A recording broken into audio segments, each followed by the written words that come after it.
여러분 안녕히 주무셨습니까? 참 좋은 아침입니다. 오늘 2017년 1월 11일이지요. 수요일인데 역대하 5장 말씀으로 드리는 오늘의 번제 함께 합니다.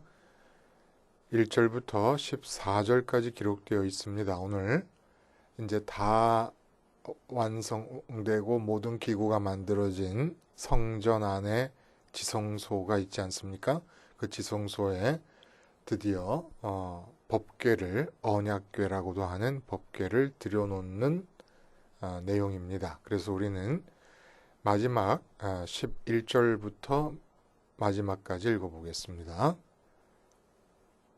이때에는 제사장들이 그 반열대로 하지 아니하고 스스로 정결하게 하고 성소에 있다가 나오매 노래하는 레위 사람 아삽과 헤만과 여두둔과 그의 아들들과 형제들이 다 세마포를 입고 제단 동쪽에 서서 재금과 비파와 수금을 잡고 또 나팔 부는 제사장 120명이 함께 서 있다가 나팔 부는 자와 노래하는 자들이 일제히 소리를 내어 여호와를 찬송하며 감사하는데 나팔 불고 재금 치고 모든 악기를 울리며 소리를 높여 여호와를 찬송하여 이르되 선하시도다 그의 자비하심이 영원히 있도다 하매 그때 여호와의 전에 구름이 가득한지라 제사장들이 그 구름으로 말미암아 능히 서서 섬기지 못하였으니 이는 여호와의 영광이 하나님의 전에 가득함이었더라. 오늘 우리가 읽은 말씀 중심으로 먹구름 껴도 맑음이라는 제목의 하나님 말씀 증거합니다. 먹구름 껴도 맑음. 이 제목은 구름 껴도 맑음이라는 제목의 일러스트레이션 책이 한 권 출간이 되었습니다. 부제가 달콤한 신혼의 모든 순간 이렇게 되어 있는 책인데 페이지를 열면 그 페이지가 한 컷 만화 형식으로 되어 있어요. 중간중간에 네 컷으로 된 만화가 군데군데 들어가 있긴 하지만 한 컷 만화로 되어 있어서 그림 하나가 있는 거죠. 거기에 이제 풍선 말 같은 게 있고 또 이 샵을 그려놓고 하는 이 무슨 태그가 있지 않습니까? 그런 해그 태그라 그러나요? 하여간 이제 그렇게 구성된 책인데 제목이 구름껴도 맑음이라는 겁니다. 달콤한 신혼의 모든 순간. 무슨 얘기입니까? 신혼 생활을 하는 중이라 그래서 삶에 구름이 끼지 말라는 법이 없다는 거예요. 그러나 신혼 생활 동안에는 구름이 끼는 순간들이 다가와도 맑음으로 살 수가 있습니다. 흐림의 상태, 구름의 그림자 속에 갇혀서 우울하게 살지 않고 맑음으로 살 수가 있다. 왜 그러냐? 이 신혼부부 간에 서로 아직 활활 타오르는 사랑이 있기 때문에 그 사랑의 열기와 사랑의 빛으로 구름의 어두운 그림자를 물리치고 구름이 끼었음에도 불구하고 맑게 살 수가 있다. 그런 내용의 사파들이 쭉 들어있어요. 그래서 그 책을 읽으면 막 그냥 결혼하고 싶은 마음이 그냥 뭉게뭉게 피어오르도록 그렇게 잘 그렸더라고요. 그림을. 이 구름과 연관지어서 성경에 굉장히 구름에 관한 얘기가 많이 나옵니다. 출애굽기 같은 데 보면은 여호와께서 모세에게 이르시되 내가 빽빽한 구름 가운데서 네게 임함은 뭐 이렇게 얘기하고 또 셋째 날 아침에 우레와 번개와 빽빽한 구름이 산 위에 있고 그리고 출애굽기 20장에 보면은 백성은 멀리서 있고 모세는 하나님이 계신 흑암으로 가까이 가니라. 이 흑암이라는 게 이제 먹구름을 말하는 거죠. 완전히 차단되어서 보이지 않는 먹구름인데 그 시내산 꼭대기로 들어가면서 모세가 이 구름 안으로 들어가서 안 보이게 됩니다. 그리고 또 마태복음 17장 같은 경우 신약에서도 구름 얘기가 많이 나오는데 이 변화산에서 베드로가 그 영광스러운 예수님의 모습을 보고 홀딱 반해서 황홀경에 빠져 있을 때도 호련히 빛난 구름이 그들을 덮으며 구름 속에서 소리가 나서 이르되, 이렇게 얘기가 나오고, 마태복음 26장에도 예수께서 이르시되 네가 말하였느니라. 그러나 내가 너희에게 이르노니 이후에 인자가 권능의 우편에 앉아 있는 것과 하늘 구름을 타고 오는 것을 너희가 보리라. 이 구름 얘기가 많습니다. 근데 오늘 본문에 보니까 언약궤를 이제 다 지어진 성전, 그 성전 건물 안에는 성소가 있고 그리고 지성소가 있습니다. 그리고 지성소 안에는 서 있는 2명의 천사를 만들어 놨습니다. 그리고 2명의 천사는 2 날개를 완전히 수직으로 펴서 마치 이 바깥쪽에서 들어오는 어떤 기운도 다 막겠노라는 결심을 한 듯한 모습으로 서 있고, 그 이제 안쪽으로 오늘 법궤를 모셔드렸다는 겁니다. 근데 법궤를 모셔드렸을 때 구름이 가득히 그 성전 안에 임하게 되고, 그리고 제사장들이 그 구름이 임하는 가운데 접하게 되는 하나님의 영광 때문에 어떻게 해야 될 줄을 모르는, 도대체 자기가 해야 될 일이 무엇인지도 알 수 없을 정도의 상태가 되어버렸다. 이런 내용의 말씀이 나오는 거예요. 근데 이 구름에는 이제 모세가 흑암 속으로 들어갔다라고 말할 때 그 먹구름 말하는 거 아닙니까? 이 먹구름의 영적인 의미가 좀 깊이 있습니다. 우리가 보았습니다만 지난주에 우리가 개혁에 관한 주제를 할 때 교회 일치에 관한 문제를 이야기하면서 보았던 그 본문이 에베소서 2장이었어요. 그때 공중 권세 잡은 자를 따랐다. 우리가 예수님 믿기 전에는 공중 권세 잡은 자를 따랐다는 얘기가 나오는데, 그 공중 권세 잡은 자를 따랐다는 내용이 뭐였습니까? 마음과 육체가 원하는 것을 하여 본질상 진노의 자녀였다. 여기서 바울이 보는 영적 세계관이 나온다고 그랬습니다. 육체가 속한 육체 차원의 땅이 있고 마음이 속한 차원의 공중이 있습니다. 그리고 영이신 하나님께서 계시는 하늘이 있습니다.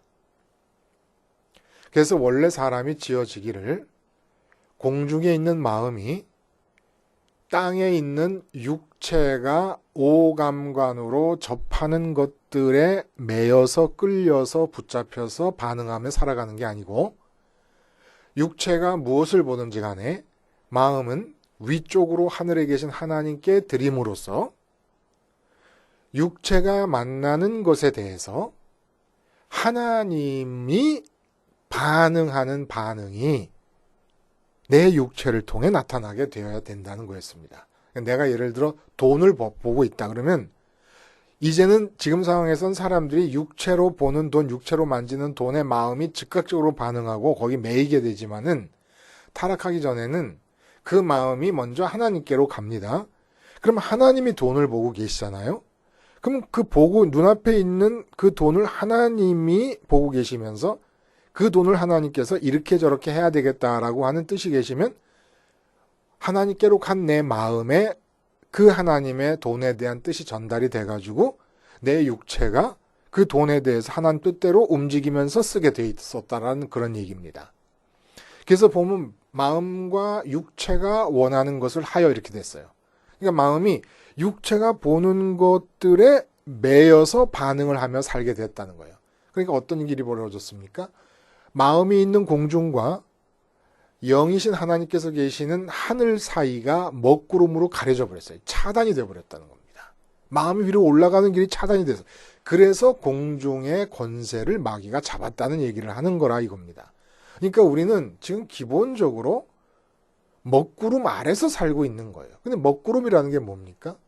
일이나 사건이나 우리의 삶의 조건이 바람직하지 않은 상태로 빠져들게 되는 상태가 먹구름 아닙니까?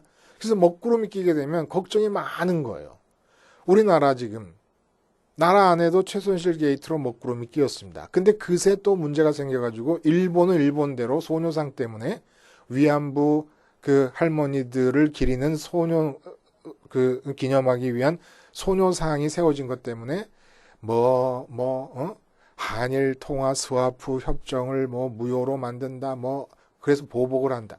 또 중국은 중국대로 사드를 배치한다 그러니까 뭐 보복을 하기 위해서 한국 화장품에 뭐 덤핑 제소를 하고 뭐 또 불량모로 이름을 올려가지고 뭐 하고 한한령이라는 걸 내려서 한국의 드라마라든지 연예인에 대한 어떤 이런 이 따르는 연예인 선호를 차단하는 그런 걸 만들고 뭐 일본과의 관계도 먹구름 끼고 중국과의 관계도 먹구름 끼고 이런 먹구름이 낀다는 겁니다.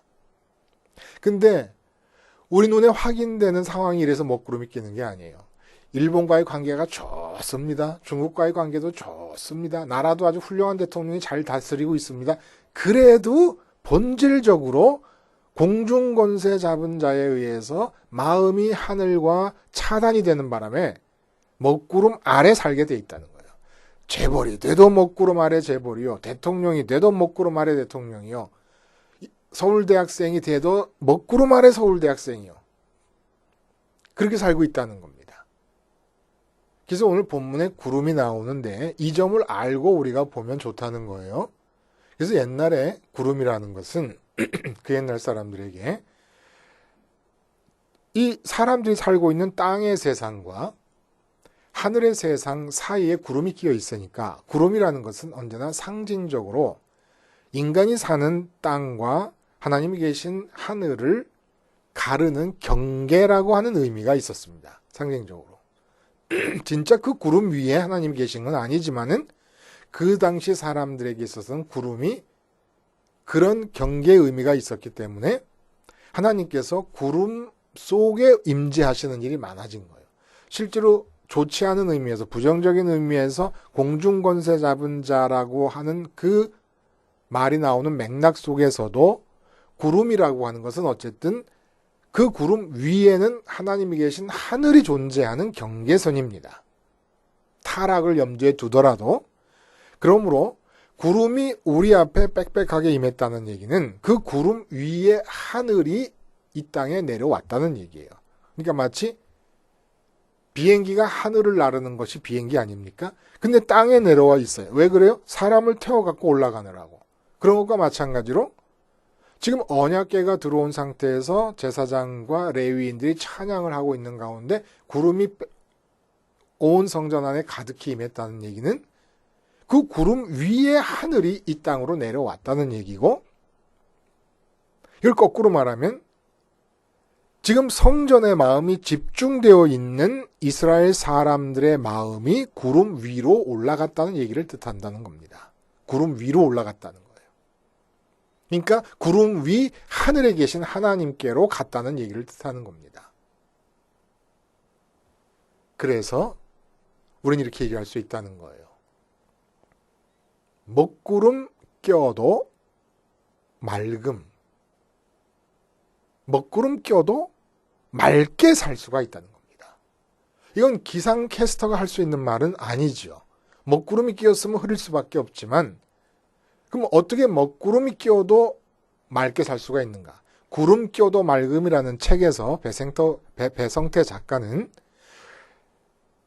이 신혼을 지내는 신혼 부부 사이의 사랑의 빛으로 환경적 구름이 끼어도 맑게 살 수 있다고 말씀하는 그런 메시지를 전합니다마는 성서적으로 영적 팩트를 말하자면 먹구름 끼어도 맑게 살 수 있는 이유는 우리 마음이 먹구름 위로 올라갈 수 있는 길이 생겼기 때문이라는 겁니다. 그냥 먹구름 아래에 있으면서 인간과 인간끼리 사랑하기 때문에 맑게 살 수 있는 게 아니라는 거예요. 인간의 사랑이라는 게 다 한시적이고 퇴색하게 되어 있습니다. 변질되게 되어 있고, 그리고 부모의 사랑이라고 변하지 않은 것 같지만은 그 속에 오류가 들어있다는 거예요. 자식을 사랑하는 것은 진실이되 그 사랑의 결말이 잘못된 것으로 나타나는 경우가 얼마나 많습니까? 사랑한다고 하지만 완전히 망가뜨려버리는 경우가 많다는 거예요. 그런데 먹구름이 끼었는데 맑게 살 수 있다. 먹구름 위로 올라갈 수 있다, 이런 얘기입니다. 그럼 어떻게 먹구름 위로 올라갈 수가 있겠느냐? 그게 바로 마음을 지금 성전의 지성소 안으로 들여놓는 언약궤의 모습으로 갖추어라. 그러면 하늘로 먹구름을 뚫고 먹구름 위에 있는 하늘로 마음이 올라갈 수 있다. 그래서 마음이 올라가면 어떻게 되느냐? 이 땅은 어떻게 사느냐?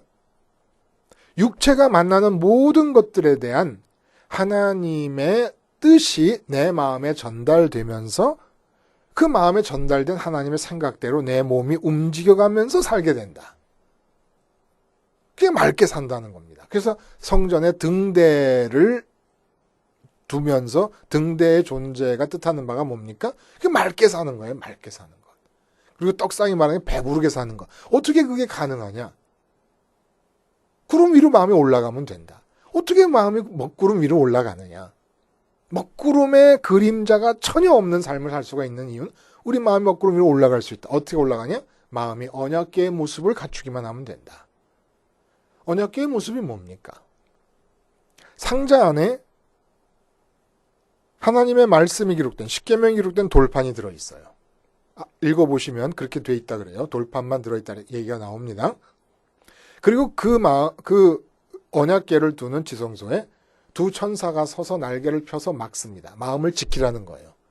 마음을 지키면 먹구름 위로 올라갈 수 있다. 마음을 어떤 모양으로 지키느냐? 법궤 모양으로 지켜라. 법궤 안에 말씀의 돌판이 있다는 거. 말씀, 돌판. 인격적으로 살아계신 하나님이 하늘에 계신다는 사인이요 증거입니다. 말씀의 돌판은. 인격적으로 살아계신 거예요. 말씀하시는 분이시니까 인격, 말씀하시기 위해서는 생각하시는 분, 판단하시는 분이시니까 그럼 법궤 모양으로 된다는 것은 내 마음에, 그 중에서도 마음의 지성소에 하나님의 이름을 모신다는 거예요. 법궤에 있는 돌판이 하늘에 계신 하나님이 인격적으로 살아계신 분이라는 걸 가리키고 있으니까 그 돌판에 상응하는 것이 하나님의 이름입니다. 살아계신 하나님이라는 이름.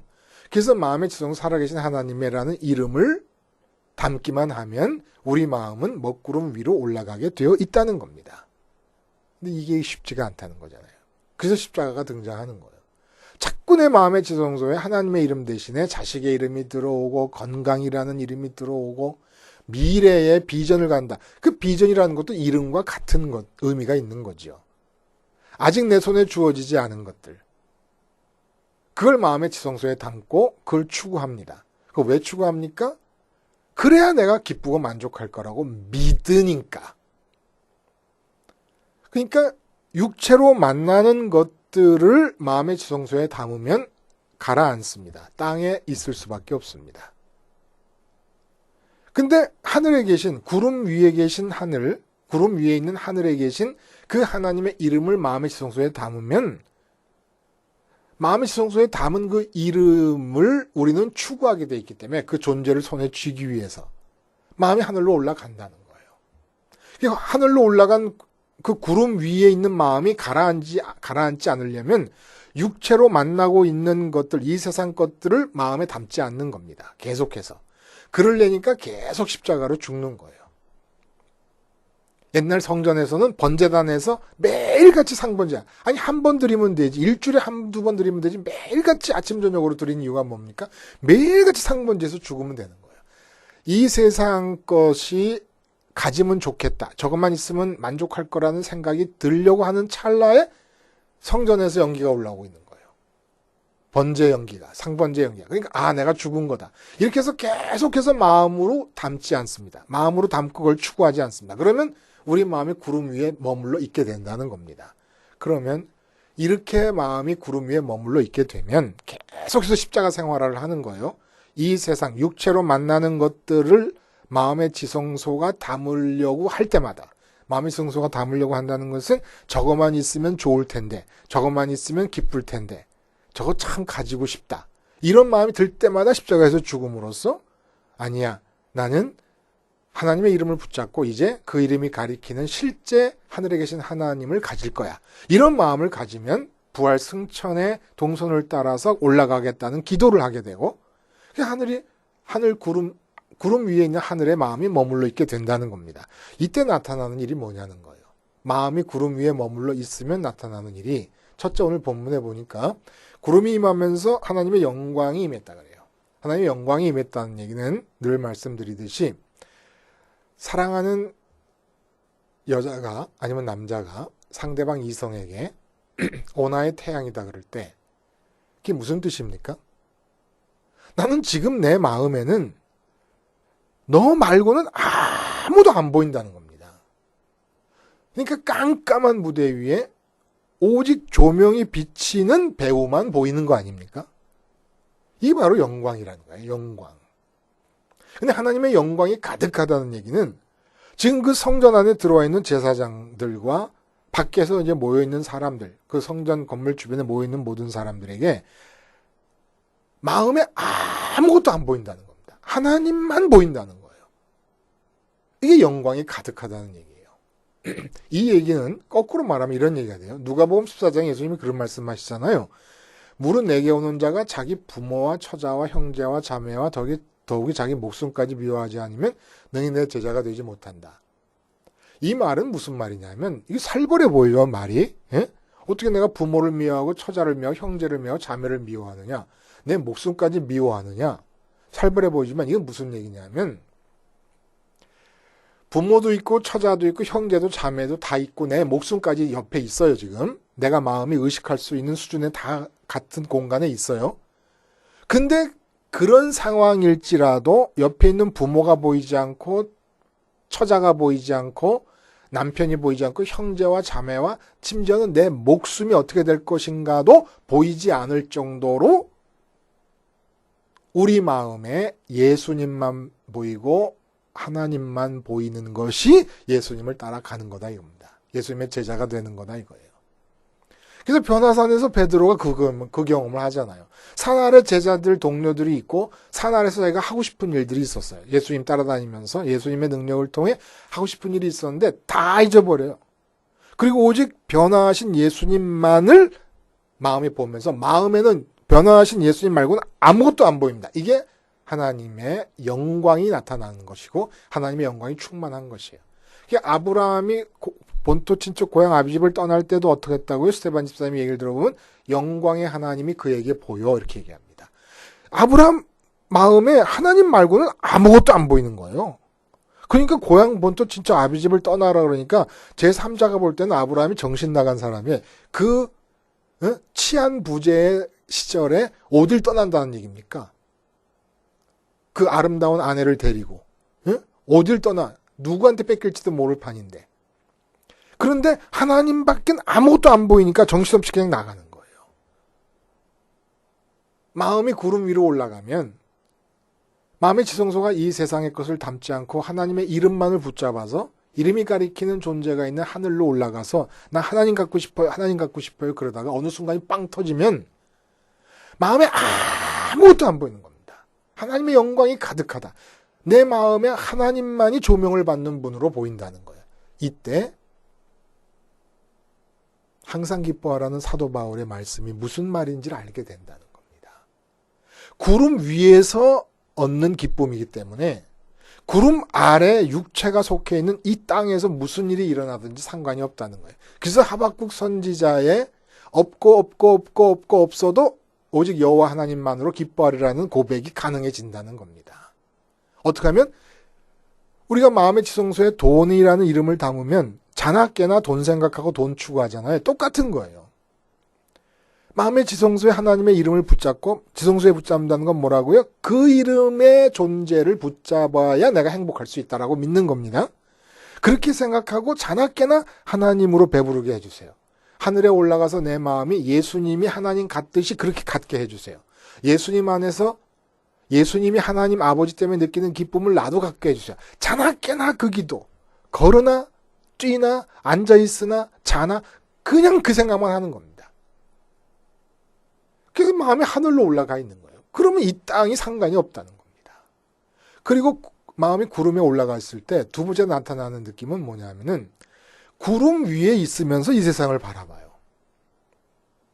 예를 들어 사업 문제다, 내 지금 건강 문제다, 지금 나라 문제다 이런 많은 문제들이 있는데 우리 마음이 그 문제 속에 빠져 있으면서 반응할 때는 그 문제가 어떤 정도 크기와 어떤 비중의 문제고 어떻게 해결될 수 있는 문제인지 알 수가 없습니다. 마치 그런 것과 똑같아요. 로키산을 갔더니 눈앞에 펼쳐진 로키산의 장엄함과 웅장함에 사람이 기가 괜히 죽어버려요. 근데 비행기 타고 로키산맥을 보게 됐어요. 비행기 창문 밖으로 보이는 로키산맥은 너무너무 귀여워요. 아주 귀여워요. 웅장하지 않아요. 그래서 예수님께서 그 말씀을 하신 겁니다. 예? 뭐라 그러셨냐면은 이르시되 마태복음 17장 20절에 너희 믿음이 작은 까닭이니라. 진실로 너희에게 이르노니 만일 너희에게 믿음이 겨자씨 하늘 만큼만 있어도 이 산을 명하여 여기서 저기로 옮겨지라 하면 옮겨질 것이요 너희가 못할 것이 없으리로다. 또 누가복음 17장에도 우리에게 믿음을 더하소서 하니까 제자들이 주께서 이르시되 너희에게 겨자씨 하나일 만한 믿음이 있었더라면 이 뽕나무도로 뿌리가 뽑혀 바다에 신기하였어도 그것이 너희에게 순종하였으리라. 이렇게 기록되어 있습니다. 겨자씨만한 믿음이 뭡니까? 믿음이라고 하는 것은 마음을 꺼내서 하나님께 드리는 거예요. 너희가 마음을 꺼내 하나님께 드려서 하나님을 갖고 싶습니다라고 하는 기도의 생활, 이게 믿음인데 그런 생활을 조금이라도 했다 그러면 지금 너희 앞에 당면한 큰 산 같은 문제가 아니 이거 내 손으로 들어가지고 던지면 그냥 없어질 문제 아니야 라는 걸 느낄 수 있었을 것이다 이 뜻입니다. 뽕나무가 뿌리가 굉장히 깊어요. 그래서 뽕나무 뿌리를 뽑는다는 게 쉽지가 않습니다. 그런데 그 뿌리채 뽑아가지고 바다에 던져지라 해도 그대로 될 것이다 이런 얘기예요. 왜냐하면 마음이 구름 위 하나님께 가 있으면서 마음은 하나님의 영광으로 가득 차 있습니다. 그러면서 구름 위에서 이 세상 내 문제, 삶의 문제를 내려다보니까 아 이거 웬일이에요. 문제가 이 별거 아니더란 얘기예요. 그러면 지금 우리 삶에서 느끼는 예를 들어 돈 문제가 있다 그러면 이 돈 문제의 비중과 돈 문제의 어떤 뭐 가능성과 이런 모든 것들을 제일 잘 참으로 적당히 합당히 볼 수 있는 거리가 어디서 보면 맞는 걸까요? 바로 하나님이 계신 곳에서 보는 게 맞다는 거예요. 왜냐하면 하나님으로부터 이 세상 모든 만사가 비롯되고 있으니까. 우리 마음이 하늘에 올라가면 하나님께서 돈 문제, 예를 들어 내가 지금 뭐 200만 원이 필요한데 200만 원이 없어서 죽게 생겼구나. 그래서 아이고 내 인생은 왜 그럴까? 200만 원 때문에 내 인생 전체에 먹구름이 끼어요. 근데 먹구름을 뚫고 하늘로 올라갑니다. 그래서 하나님의 영광으로 가득 차고 하나님께 딱 붙어가지고 하나님 품에 안겨서 문제를 보니까 아 이거 문제도 아니에요. 로키 산맥을 눈앞으로 보다가 비행기 타고 보는 것과 똑같아요. 귀여운 문제예요. 마음이 구름 위로 올라가서 보면 내게 주어지는 모든 문제가 굉장히 귀여운 문제가 됩니다. 얼마든지 손끝으로 치면 튕겨져 나가는 문제들이 된다는 거예요. 이렇게 살아야 돼. 그러니까 먹구름 껴도 맑음의 삶을 살 수가 있다는 거예요. 어떻게 하면 됩니까? 마음의 지성소가 육체로 만나는 세상 것을 담고 이것만 있으면 기쁘겠다, 저것만 있으면 기쁘겠다 하지 않고 사는 거예요. 대신에 하나님의 이름을 붙잡고 내가 기쁜 것은 하나님뿐만으로만 가능하다. 어제도 말씀드렸지만 하나님만으로 만족해야 되는 것이 내 운명이다. 운명. 이 생각하면 마음이 하늘로 올라간다는 거예요. 근데 그게 잘 안 되니까 어떻게 해요? 절대 못해요 우리가. 그러니까 이 세상 것이 담겨지려고 할 때마다 십자가를 붙잡고 죽는 겁니다. 그리고 부활하고 승천하신 주님께 간구하는 거예요. 제 마음도 데려가 주세요. 제 마음도 데려가 주세요. 주님 하늘에 계신 그곳까지 내 마음을 데려가 주세요. 그리고 계속 기도하는 거예요. 하나님으로 배부르게 해주세요. 하나님으로 기쁘고 만족하게 해주세요. 그러다 하나님의 영광이 차요. 오늘 참은 내일은 또 어떻게 저절로 차지냐? 그건 아니에요. 계속 기도를 하는 거예요. 그게 쉬지 말고 기도를 하라는 겁니다. 쉬지 말고 기도를 하면 어떻게 됩니까? 하나님의 뜻이 알려지는 거예요. 내 마음에 하나님의 뜻이 하나님 때문에 기쁘죠. 영광, 하나님의 영광이 가득 차니까 하나님 뜻이 알려지니까 기쁘죠. 그 뜻이 알려지는 대로 행동하죠. 그리고 내가 행동하는 이 외에 나와 상관없이 주어지는 사건들이 있잖아요. 어떻게 돼요? 그 사건의 비밀을 아는 거예요. 어떻게 하느냐? 내가 지금 끼어안고 있는 하나님의 세상을 향한 사랑, 하나님이 세상을 이처럼 사랑하자 그랬으니까 세상을 향한 사랑에서 지금 그 문제가 이렇게 흘러나와서 땅에 이렇게 이루어지고 있는 게 보이는 겁니다. 그게 뭐예요? 감사하는 거죠. 감사하는 거예요. 항상 기뻐하라. 쉬지 말고 기도하라. 범사에 감사하라. 이게 어떻게 가능한 얘기입니까? 이 복잡한 세상, 먹구름 낀 날이 하루도 없는 날이 없는 이 세상에서 십자가 생활하러 우리 마음이 구름 위로 올라가면 먹구름 껴도 맑음의 삶을 살 수 있다는 겁니다. 기도하시겠습니다. 하나님 아버지, 십자가 생활하러 세상 담으려는 내 마음의 지성소가 끊임없이 죽게 하심으로 하나님의 이름만 담게 하시고 이름이 가리키는 하나님 계시는 하늘로만 마음이 가 있어서 먹구름 위에서 먹구름 아래에 있는 육체의 삶이 진행되게 하여 주시옵소서. 예수님의 이름으로 기도하옵나이다. 아멘.